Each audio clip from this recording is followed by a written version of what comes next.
Ladies and gentlemen, we have things to talk about in the realm of DC. So welcome back to a brand new DC news roundup. Of course, we're going to talk about Superman Legacy as always, but not only that Superman, but some news of a new Superman movie, and it's got nothing to do with the DCU or Superman Legacy, and it may be something you've perhaps forgotten about, but apparently there's still something tinkering along there.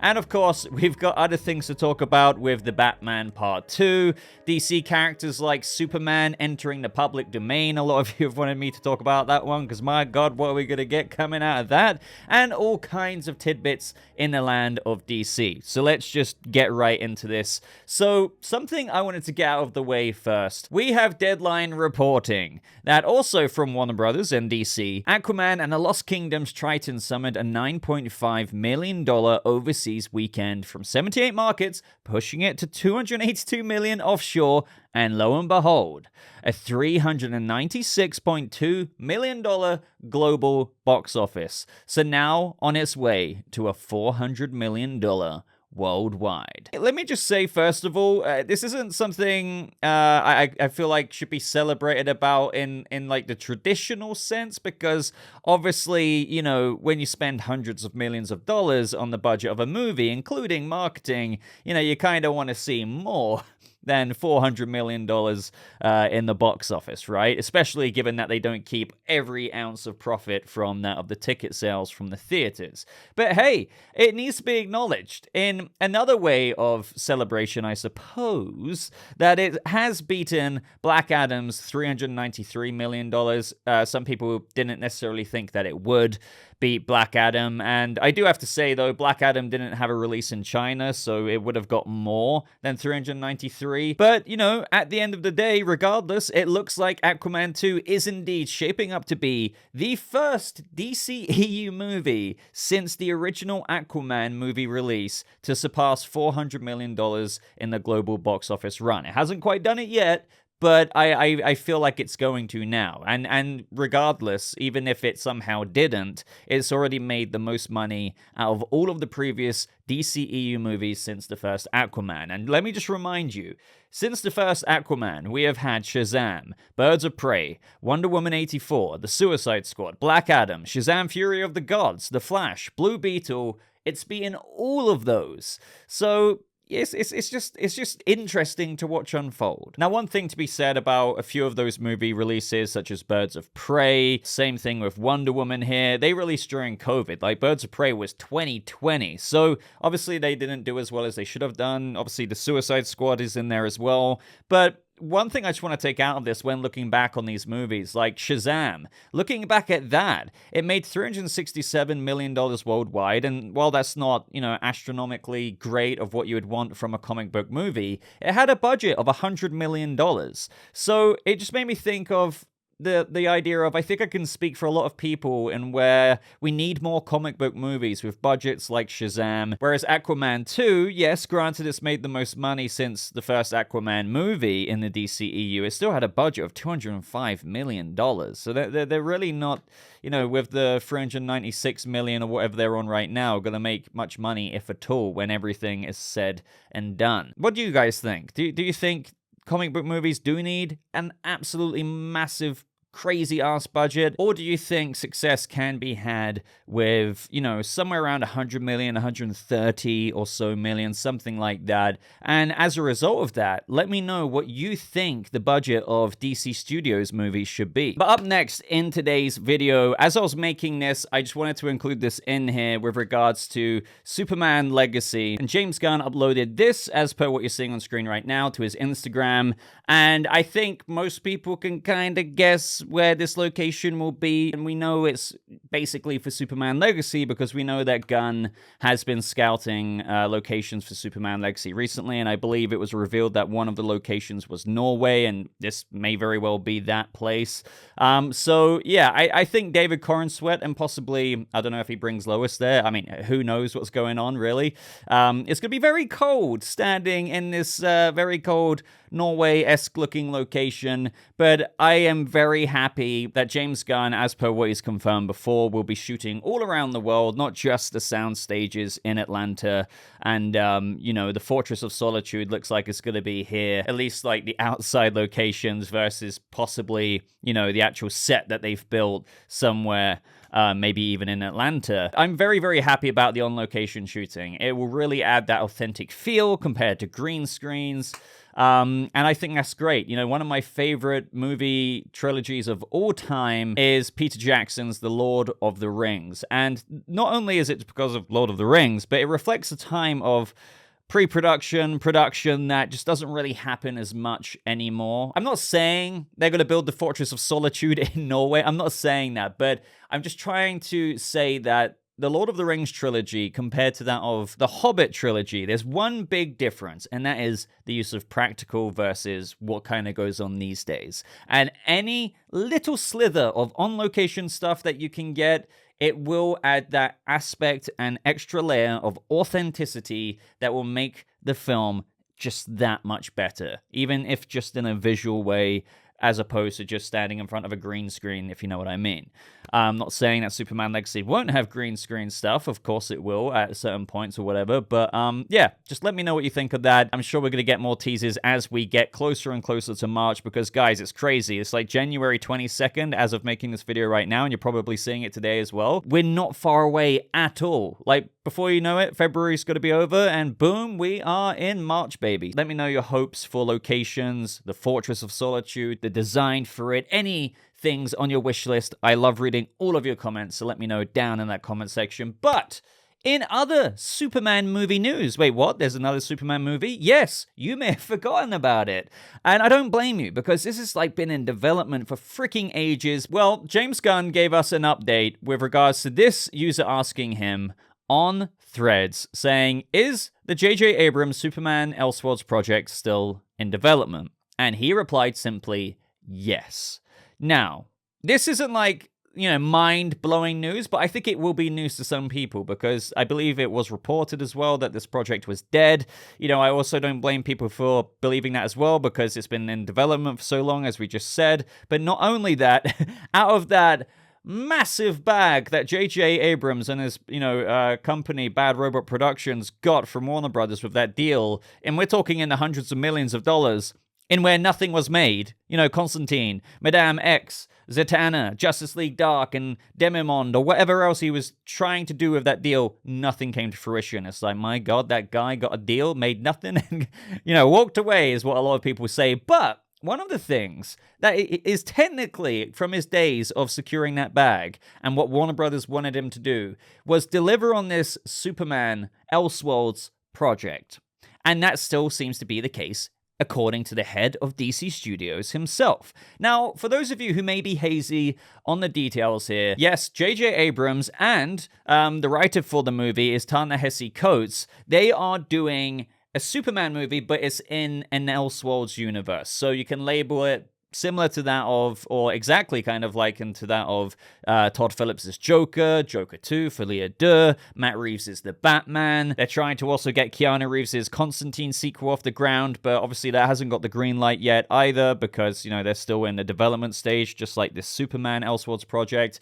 But Abrams originally said in the original exclusive story from Shadow and Act that there is a new, powerful, and moving Superman story yet to be told. We couldn't be more thrilled to be working with the brilliant Mr. Coates to help bring that story to the big screen, and we're beyond thankful to the team at Warner Brothers for the opportunity. Now, this exclusive about this Superman Elseworlds project was in 2021. Deadline then reported that, will audiences be introduced to a black Superman? That is the intent, and something that the studio has been trying to find a way in for months, if not a year or two, according to sources. So, for the longest time, what people have known about the J.J. Abrams, Ta-Nehisi Coates Elseworlds Superman movie is that it's going to be Elseworlds, first of all. It's going to be revolving around a black Superman, which led people to speculate, okay, are they doing like a Val Zod story or something like that? But for now, we really don't know which character it's going to be. But back in April of 2023, James Gunn was actually asked about J.J. Abrams' Superman project, saying that, I know that Chantal Nong, who is executive on that project, is extremely excited about it. So if it comes in and it's great, which I haven't read the script, and if the timing is right, that could absolutely happen. That's totally unrelated. It would be an Elseworlds tale like Joker. So exactly what I said. Now, bear in mind, this is when Gunn, obviously, April last year, he was the head of DC Studios, even though, yes, last year, in April, he hadn't quite read a script, but it was still being developed. He was entertaining the idea of signing off on it, if it's great.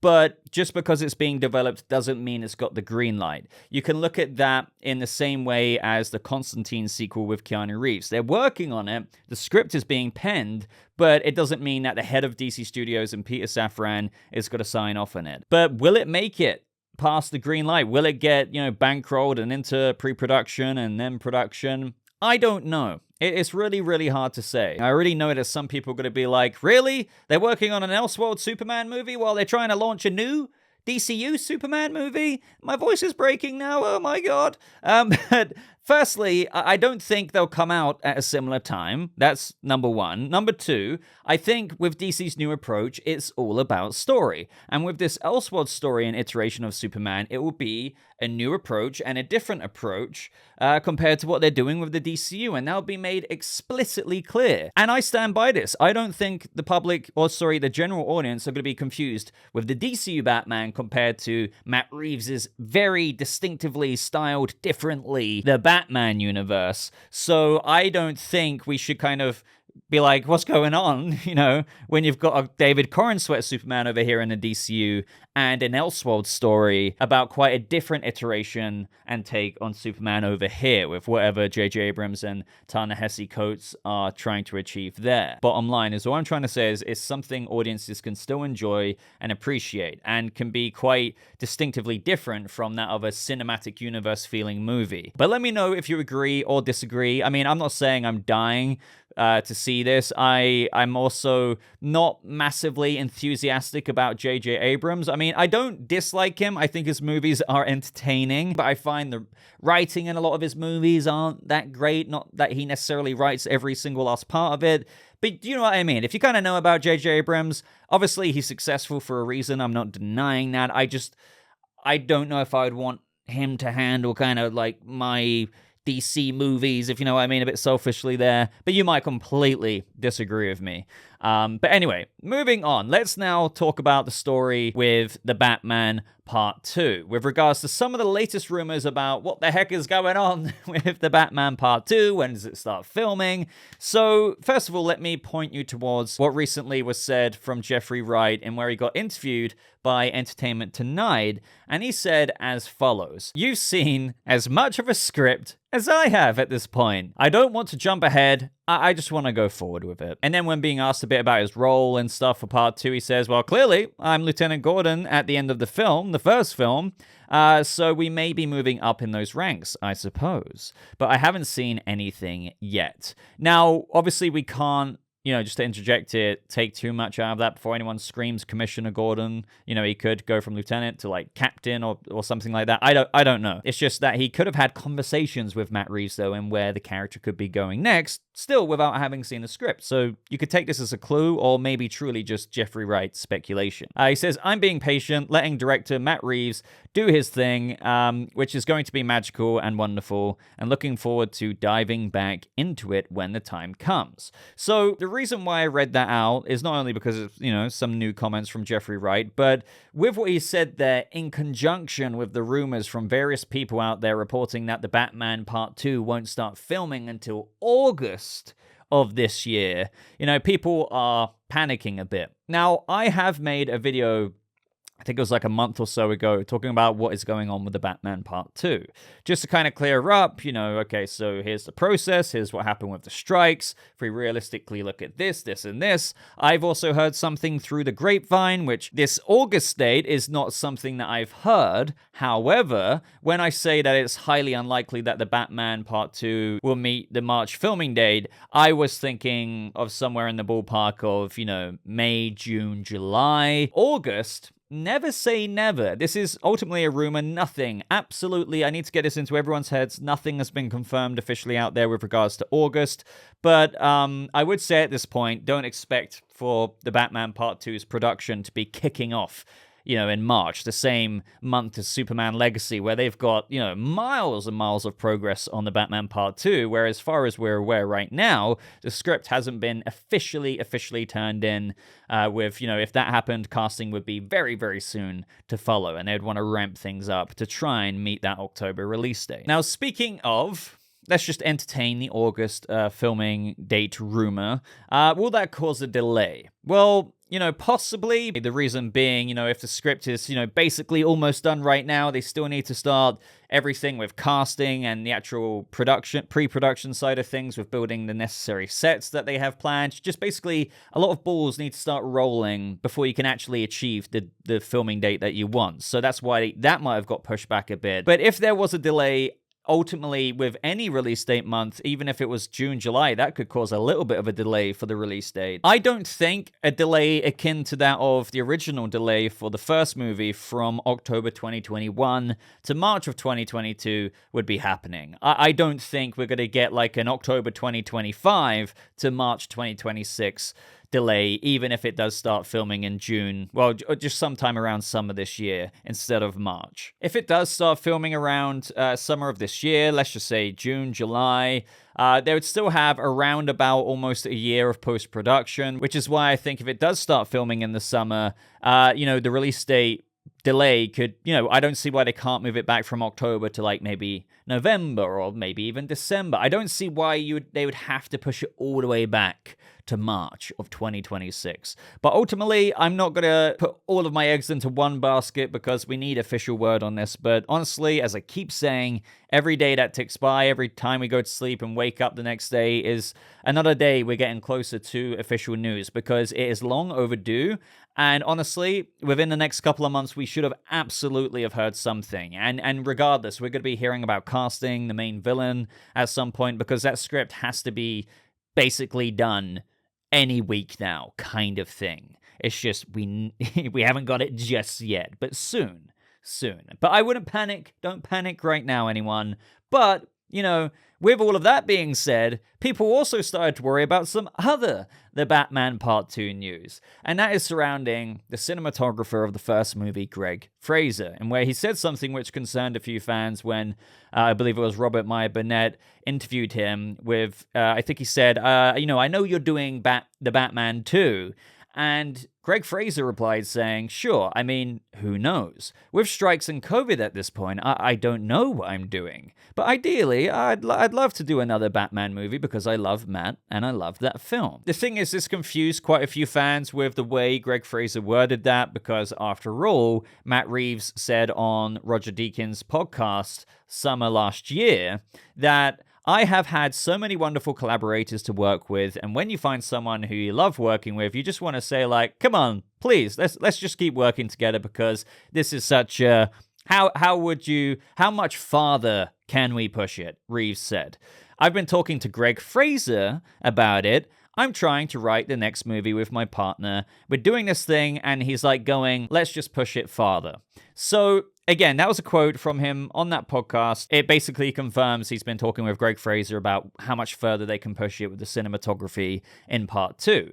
Yet right now you have Greg Fraser being like, sure, I mean, who knows? And, I don't know what I'm doing. After COVID, after the strikes, at this point, I don't know what's going on. And that's the thing, guys. I don't think there's anything to worry about here. I think people have just panicked a little bit on top of maybe some of the other uncertain news surrounding the Batman Part 2. The way I read this, especially after Matt Reeves' comment in the summer of 23, is just, Greg Fraser said this for a few reasons. One, nothing is really official yet, probably, so Fraser is probably just being like, hey, look, if there's one thing I've learned after COVID, after the strikes, you don't always know what you're doing for an absolute certainty until that deal is signed, and with the script not even being handed in right now of what we can assume, that's not official, so when he's asked about it officially on a podcast, you don't want to confirm something that, even though you might have spoken to Matt Reeves and saying, yeah, man, I'm basically doing it. Do you know what I mean? Publicly, no official deal has necessarily been made for a sequel, so you're kind of like, oh, yeah, I'd love to do that, but yeah. So I think it's more just that. So don't worry, guys. I'm sure he's still got a slap with those shots for the second movie. Now, up next, ladies and gentlemen, a lot of you requested me to talk about a story with regards to the topic of DC characters like Batman and Superman and their copyright entering public domain in the next decade. And as a result of that, you would have a lot of those horror-esque movies, knockoff things pop up. I mean, you've all probably seen the memes surrounding that, what was it, Winnie the Pooh horror type thing that came out like in the past year or so. I think there's even a sequel. Was it like Blood and Honey? I can't remember. I never saw it. Maybe some of you did. Then there's like the Mickey Mouse thing that got announced not so long ago. I think there's even like a Peter Pan thing. So yeah, technically in a decade's time, you can do that with Superman. But the thing is, when people read headlines like this without really understanding what is entering public domain, they assume everything can be made, absolutely everything, but it's not nearly as simple as that at all. For example, Superman can be used, but not the S, like the actual House of L symbol. And it's a similar thing with Batman. Lots of people have been asking me over the years, hey, what do you think about when Batman enters the public domain? And, the more I looked into it, it's like you do realize, yes, Batman at his very infancy of when the character was first created could be used in the name, but things like the Batmobile or the Batcave or certain things like the grappling hook or whatever, I mean, I may be being inaccurate there, but anything that has a later addition to it, maybe even Kryptonite for Superman, do correct me if I'm wrong there, can't even be used. Like even Superman flying came a little bit later. So you can't use everything in the arsenal of that character that we traditionally know and what we attribute to these characters just because the name of Superman or Batman has entered public domain. Does that make sense? So even with the potential Batman horror movie and the Superman horror movie, you're basically going to have the hair and a guy looking like Clark Kent, maybe being a zombie or something, and maybe even like a red cape and things like that, but you won't have an S there, but there'll probably be some kind of symbol that looks similar. It'll be very knockoff. So this came to people's attention from that Variety article, and this user on Threads asked James Gunn, saying, hey, James, there was an article out there about Superman becoming public domain. In the article, it said that you're introducing authority members in Superman Legacy because of that. Is that true? And he replied, no. No story decisions were based on the characters becoming public domain. So this is kind of like the second half to this topic here. And it's interesting with his response there because, yes, technically Variety did say in the article that DC has been preparing for this for years. At a press event in 2023, CEO James Gunn noted that the next Superman film will introduce the characters from the Authority, in part because the Superman copyright is about to expire. And Gunn's denying that he's just introducing those characters because the copyright's about to expire, right? And you may be thinking, what do they even mean by that? Like, why would introducing the Authority characters in Superman Legacy be a thing because of copyright? Well, the reason is, and why Variety said that in the first place, is because they hyperlink to this article that includes a quote from James Gunn, literally saying, even though he's denied it here, saying, well, I mean, number one, it's a very complicated issue. It's not cut and dry. There's a lot of technical stuff around what pieces actually enter the public domain, which you may or may not know about. Kind of like the examples I gave earlier. It's not just like Superman and everything you know about Superman entering public domain. So that's what Gunn means by that. So there's that. But there's also that's one of the reasons why we have Superman, and that's why we're bringing the Authority into mainstream. I mean, who would have thought that 11 years ago, the two most popular rides in the world are Guardians of the Galaxy ride? Two of the most popular rides in the world are based on a comic book that 20,000 people knew. And so being able to try and create these other properties using our diamond characters such as Batman, Superman, and Wonder Woman to prop up our Booster Golds or Green Lanterns or Plastic Mans or whatever is important. So I can understand why people ask this. I can even understand why Variety said it. But he's denying it by saying, no actual story decisions were based on the characters becoming public domain, such as Superman in this example. Because I do 1000% believe that he wanted those characters in the movie, such as the Authority characters like the Engineer. And I believe that because James Gunn does like, lesser popular characters. We've literally got proof of that. Look at Peacemaker, look at all the other characters that he's used. So that's really no surprise there. So my conclusion with this is that two things can be true at the same time. And that's an approach or a view or a perspective that a lot of people don't usually lead with when looking at things. In my opinion, it's either you're right or you're wrong. But I think, no, sometimes two things can mutually exist and be true at the same time.